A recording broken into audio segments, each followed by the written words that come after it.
America, America, America, fuck yeah. We just celebrated 4th of July, freedom, and freedom has been on my mind. Not freedom as a slogan, not freedom as a flag, not freedom as nobody can tell me what to do. Maybe a little bit of Mel Gibson and Braveheart kind of freedom. But what I really mean is the real psychological weight of freedom. Most people say they want freedom, to be free from the job that drains them, free from the relationship that suffocates them, free from the expectations, free from the family role, free from the identity they pigeonhole themselves in, free from the system that keeps telling them who they have to become in order to be valuable. And I think about what happens when you finally get some of that freedom. The feeling of liberation suddenly turns into feeling lost. What happens when no one is telling you who to be anymore? What to say, how to feel, what to do? And now you have to decide. What happens when the structure you hated was also the structure that made you feel safe? Take a walk with me. If you want to stop performing growth and start understanding the system currently creating your reality, click the like button and subscribe to start challenging your own matrix. I think this is one of the most uncomfortable truths about human beings. Don't we all like to believe we're running toward freedom? I'm running up that hill. But how quickly do we run from it? There was a thinker named Erich Fromm, a great philosopher, who wrote about this idea in a book called Escape from Freedom. And the basic idea is this: human beings fought for freedom. We fought to be free from oppressive systems, dogma, control, class systems and structures and religious authority, social roles, and all the things that told people exactly where they belong. And when those structures began to break down, something else happened. People were freer, but at what cost? Now, more than ever, we are connected to people's lives, but never more alone than now. You don't have to look far for someone to tell you you're more responsible for your life than ever, responsible for your future. And with that comes more uncertainty. You are thoroughly exposed. You are so used to the old world telling you who you are, and that can be oppressive, but how strangely comforting. You may not have freedom, but you have certainty. You know your place, you know your role, you know what is expected, you know what the rules are. But when those rules disappear, now you're faced with a much heavier question. Who am I? What do I believe? What do I choose? Where do I belong? What is my life actually for? This fantasy of freedom stops becoming your favorite role play and starts becoming a weight you're trying to drop off at your closest authoritarian dealership. Take me back, master. Here's your look 3000. Freedom is responsibility. Freedom is uncertainty. Freedom is the weight of choice. Freedom is standing in the open space between who you were told to be and who you now have to become. And not everyone has the internal architecture to hold that. I'm not insulting you, that's just the human condition. When you do not have the awareness, identity, nervous system regulation, emotional capacity, behavior, and meaning to stand in freedom, you will search for something else to hold you, caress you, tell you everything is going to be okay, change your diaper, warm up some milk, and sing you a lullaby to sleep.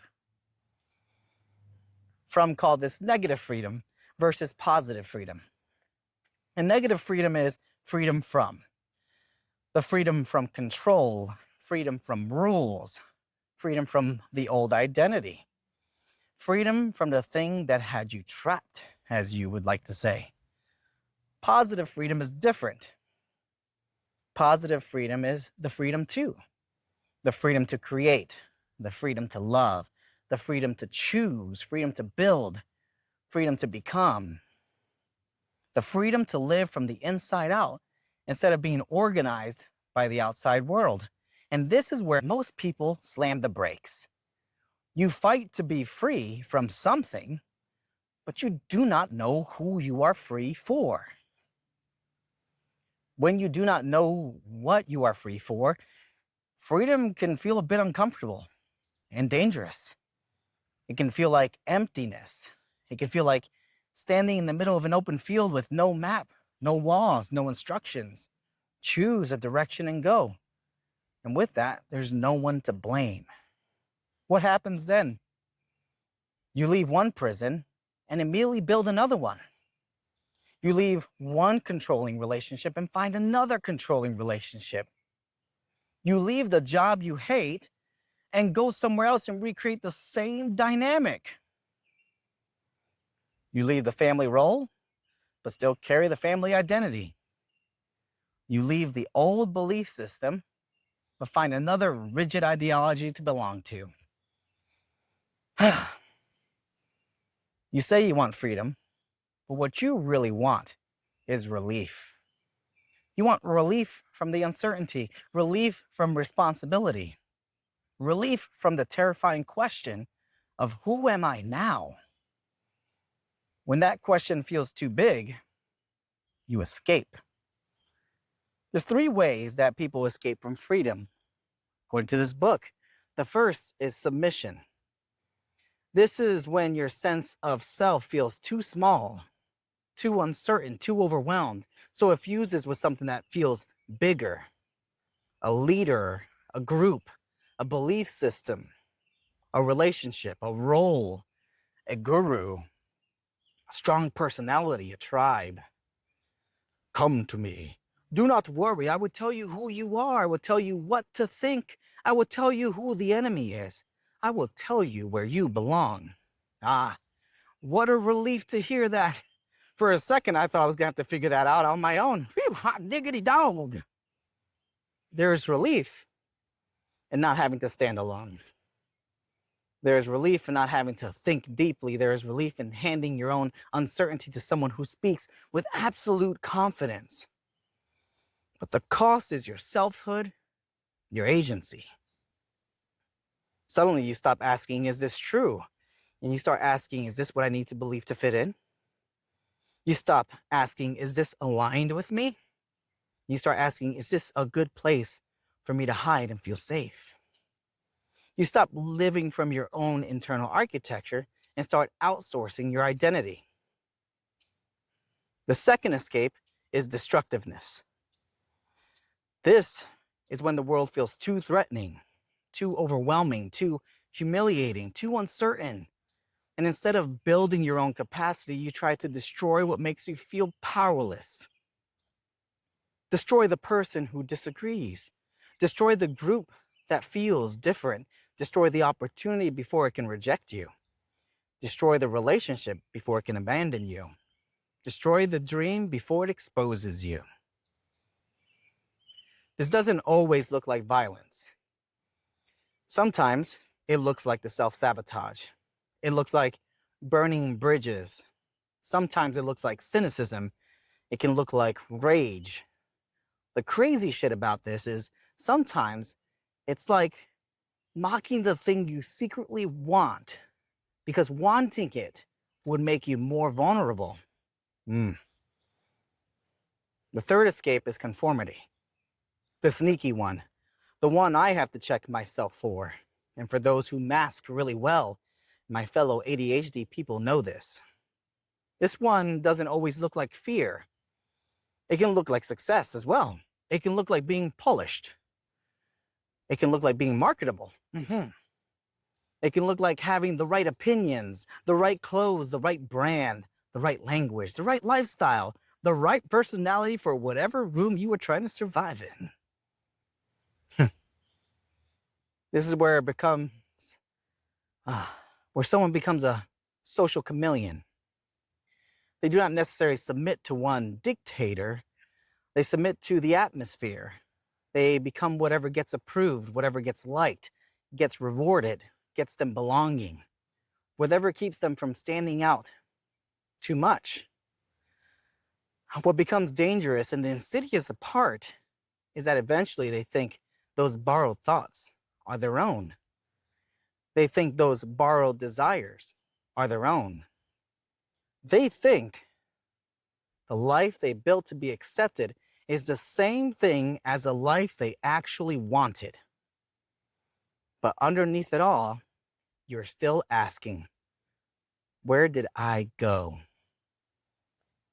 That's why I believe this conversation matters. Escape from freedom doesn't only happen in politics. I do not think it only happens in history books. I think it happens every day in life. It happens when you stay in a role because you do not know who you would be without it. It happens when you keep performing strength because being honest about your exhaustion would disrupt the identity everyone depends on. It happens when you keep chasing achievements because stillness would force you to feel the emptiness underneath your performance. It happens when you adopt the language of healing, growth, success, masculinity, femininity, spirituality, or ambition without asking whether any of it actually belongs to you. It happens when you say, "This is just who I am," when really, it is who you became to survive. And that is where the 8 pillars come in. Freedom is not just a political condition or a socio-economic factor. Freedom is internal capacity. That's why you can have options and still not be free. You can have money and be chained to your success. You can have a platform on a foundation built on sand. You can have followers and be imprisoned by their image of you. You can have left the old environment and still be carrying the same internal architecture with you to the next spot. So when you say you want freedom, I ask you, do you have the architecture to hold it? The first pillar is awareness. Awareness is where freedom begins. You cannot change the pattern that you are fused with. You cannot interrupt the script that you are reading, that you don't even know you're reading. You cannot stop escaping freedom if you do not know what you do when freedom starts to feel suffocating. Awareness is that moment when you catch yourself. The urge to over-explain, the urge to disappear, the urge to submit, the urge to attack, the urge to become whatever it is the environment asks of you to become. And that pause matters because in that pause of awareness, you get to ask, am I choosing this? Am I aligned or am I trying to be accepted? Am I being honest or am I just trying to fit in? That question alone can change the direction of your life. The second pillar is the mind. Because once the body feels safe, because once the body feels, how would I say this?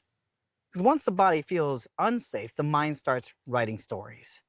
And as the mind is a brilliant storyteller, it will tell you why you cannot leave, why you cannot start, why they are the enemy, why you have no choice.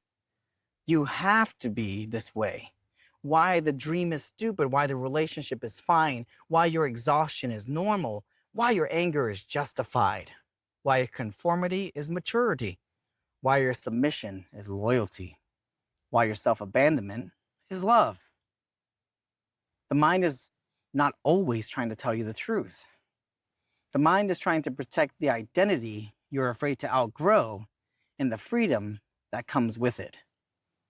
This is why you have to examine the story, not shame it, not fight it. Examine it. Ask it, where did you come from? Who taught me this? What are you trying to protect me from? What would I have to experience if I stopped believing the story that I have currently? The third pillar is identity, the blueprint. This is where freedom gets real. Do you fear the new life? The death of your old self?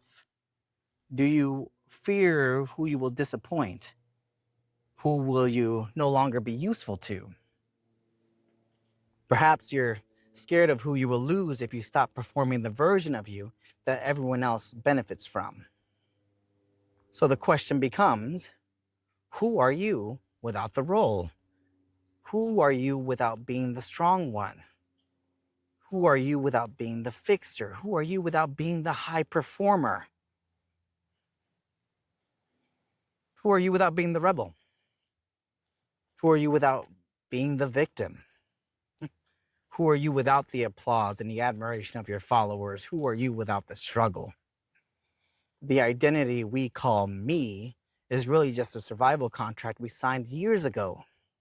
And freedom requires renegotiating that contract. The fourth pillar is the nervous system. The part I think so many conversations about freedom misses. Because freedom is not just in your mind, your identity, or your awareness, it's also in your body. When you step outside the old identity, your nervous system is not just going to come up and say, congratulations, you're growing. Here's your one-way ticket to liberation. It may say danger. It may say, oh shit, we're exposed here. It may say, damn, we're going to be rejected again.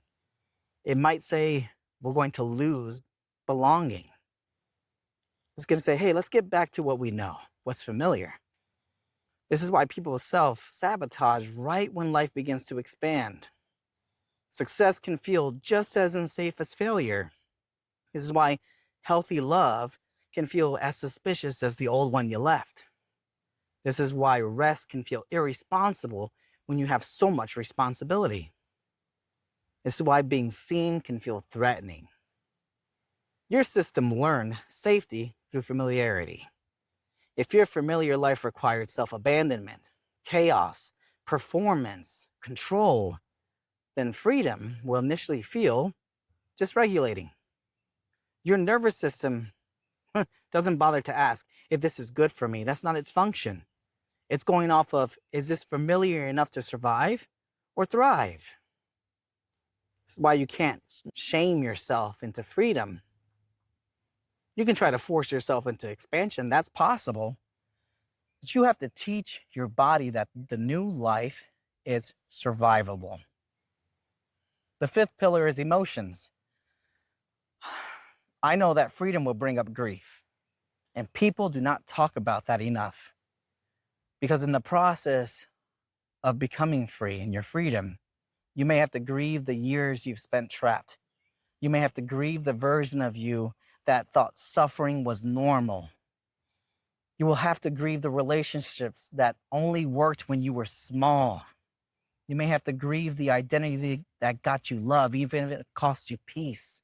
You may have to grieve the fantasy that someone else was going to come and save you and give you permission to live. And if you cannot feel that grief, it's going to turn into rage. If you cannot feel the fear, it may become control. If you cannot feel the loneliness, it may become conformity. If you cannot feel the shame, it may become judgment. Emotions are data in the 8 pillars. They're not dictators. They're not moral failures. They are signals to your system. If you do not learn how to read them, you will keep letting them drive you in circles. The 6th pillar is capacity. I think this may be the heart of the whole conversation. I'm still thinking about it. But freedom requires capacity. The capacity to hold uncertainty, to hold responsibility, to hold visibility, to hold disagreement. Capacity to hold loneliness without abandoning yourself, to hold success without shrinking. Capacity to hold choice without needing someone else to tell you what to do. You don't return to the old life because the old life was good. You return because the old life was familiar, a capacity you know. The container was small, but hell, hey, at least you knew how to survive inside it. Freedom expands that container. Expansion, a good amount of the time, feels like threats before it becomes and feels like liberation. And it's not about pretending you're fearless. It's about building the internal containers to stay present when fear walks with you. The seventh pillar is behavior. Eventually, the system shows itself and reveals if you truly value freedom. And your behavior is the evidence of that. Not your intentions, not your affirmations, not your self-concept, your behavior. Do you choose differently when the old pattern shows up? Do you pause before you submit? Do you breathe before you go on the attack? Do you tell the truth before you conform? Do you rest before your body forces you to collapse? Do you ask for what you need before resentment becomes your language? Oof, that's a tough one. Do you take one honest step toward the life you say you want? Behavior is where freedom becomes visible. The eighth pillar is meaning. I believe freedom without meaning becomes emptiness. This is why the I get to do whatever I want is just not enough. Sure, that sounds freeing at first, but eventually the human soul needs direction. It needs devotion. It needs purpose. It needs connection. It needs something deeper than consumption, performance, and approval. Meaning is the compass. It answers the question, what is this freedom for? Not only what am I leaving for this, but what am I building? Who am I becoming? What kind of love do I want to practice? What kind of work feels honest? What kind of relationship allows me to remain whole? What kind of life reflects the truth of who I am? That is positive freedom. Not just breaking chains, but building a life where the burdens you choose to carry are of your own power of choice. Not just escaping control, but becoming internally directed on where you can control and what you can control. Not just rejecting the old identity, but embodying the new one. So let's wrap up this walk of freedom here, huh? What do you think freedom means? Really? Is it having no limits? Is it less expectations or more? Is it structure or destructure? Is it more responsibility or less? We are where we are today because our current way of thinking is just another fantasy. Real freedom is the ability to choose consciously, to stand in your own body, to think your own thoughts, to feel your own emotion. So belonging does without disappearing, to love without submitting, to disagree without destroying, to succeed without becoming a product, to be seen without performing, to be alone without abandoning yourself. That is freedom. And that kind of freedom is not handed to you. It is built. That is the internal architecture of freedom. So the question for this walk is simple. Where do you escape freedom? If that question hits you hard, don't shame yourself. Study it. Because the part of you that escapes freedom is not evil. It is afraid. It is trying to find safety. It is trying to find belonging. It is trying to find a structure strong enough to hold the uncertainty. What if the structure you're looking for is not another person, another ideology, achievement, performance, another role, or another group to disappear into it? What if the structure is you? Not the old you, not the one who performs to survive or fit in or call yourself free as you rattle your chains. The built you, the aware you, the regulated you, the emotionally honest you, the self-trusting you, the you with the capacity, the you with meaning. The you who can finally stop asking the world for permission to, exist. That is the work. Because you cannot change your life until you understand the version of you creating it.